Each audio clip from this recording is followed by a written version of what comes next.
Hello everyone, it's Al Nygren again, curator and executive director of the New Jersey Film Festival, here with the first of our filmmaker interviews for the spring 2017 season.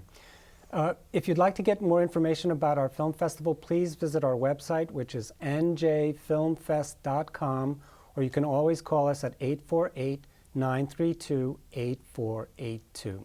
Today's guest is the director of Knights of New Jersey, which is an amazing film about Renaissance Fair and a kind of interesting story that goes with that. The director is Michael Hadley, and he's here to talk about his film. Welcome, Michael. Thank you, Al. Appreciate it. So, Michael, how'd you get involved in this film? What was the motivation? Yeah, so a lot of different things. Actually, initially, it was conceived of as a feature film. And just kind of been an idea that it had in the back of my mind for maybe 8 years. And then last summer, actually, my wife and partner and co-conspirator and I were talking, and we said, you know, let's just kind of jump in feet first and do this, bite off a small chunk, and do it as a short film, and get it out there, both to make it and then to use that perhaps as a vehicle to take it to a larger venue. So that's what we set about doing. Wrote the script last summer and shot in the late fall 2015, and then we're working in post and got the film out the door and have started to show it to folks and get it into festivals, and very pleased and proud to be part of the New Jersey International Film Festival. So. Thank you, Michael. So, but the characters in the film, the three leads, are just wonderful. Yeah. I mean, the film is very funny. As I mentioned to you before, it's a kind of hybrid film because it's set in a real Renaissance fair, but this is a fictional story. Right. That takes place. So a couple of interesting things about that. So, yeah, it's primarily character-driven, and it's about these different people who, to give them their life more meaning, to find a place to kind of find, loyalty and courage and the things that most of us don't really have a chance to experience. They all, for different reasons, fell into going to Renaissance fairs and then acting in Renaissance fairs and being performers. Right. So the setting for the film is this Renaissance fair, the fictional Ardendale Renaissance Fair in New Jersey.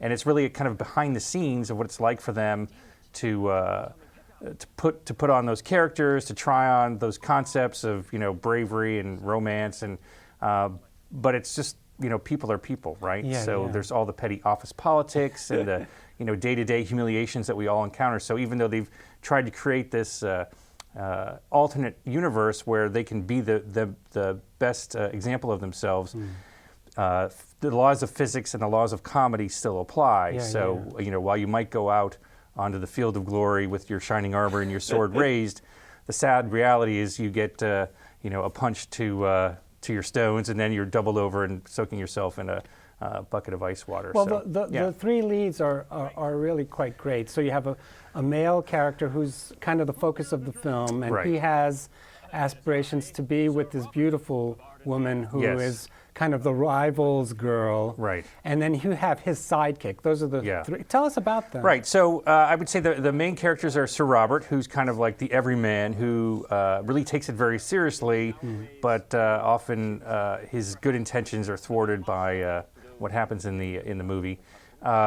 His loyal sidekick squire, Tom, who's kind of this irascible character who gets outraged at the slightest provocation, and who also is a purist about Renaissance fairs. So one of the other characters and groups that they meet are some cosplayers, right? Which is a whole other genre of people getting dressed up. And in this particular case, it's fans of Game of Thrones, and the lead woman is playing the Mother of Dragons, and Robert and she kind of have this spark which completely alienates his squire Tom. So kind of there's this three-way triangle between them. So very interesting.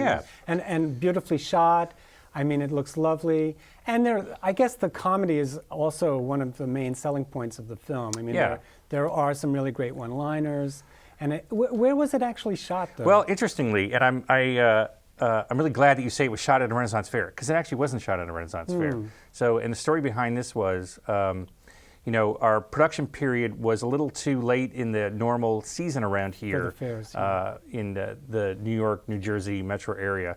So knowing that going in and when we would shoot, we actually went to a couple of different Renaissance fairs, one in New York, one in Pennsylvania, to get what we call B-roll footage, which is kind of the atmospherics, people on horses and So people it's kind going. of cobbled together. And then we shot, so then we were like, okay, we need to find a location that's going to service us for our Renaissance fair.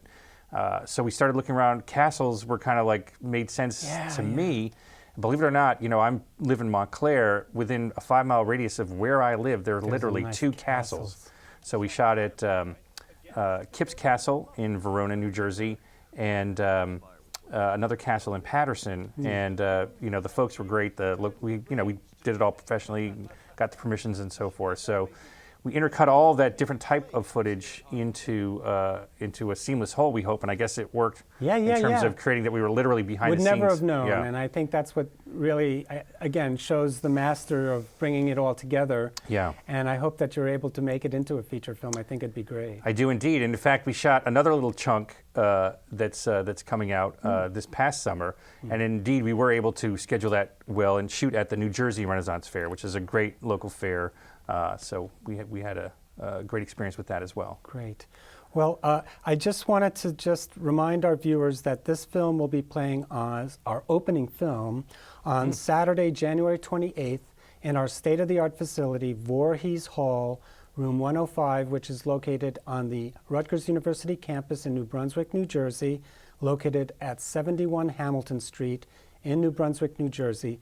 We're a block away from the New Brunswick train station, and there's plenty of parking. There will also be free food courtesy of Jimmy John's of New Brunswick at all of our screenings. So come on down and you'll get to meet Michael, who's going to be there to introduce the film and do a Q&A afterwards.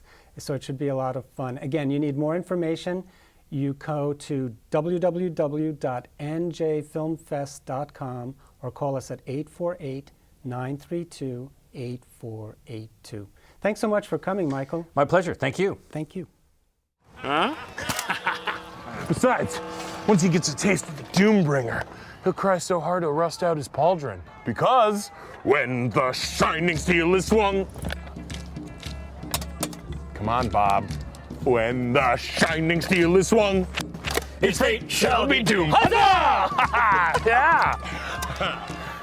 But you were late. Again. No, I know.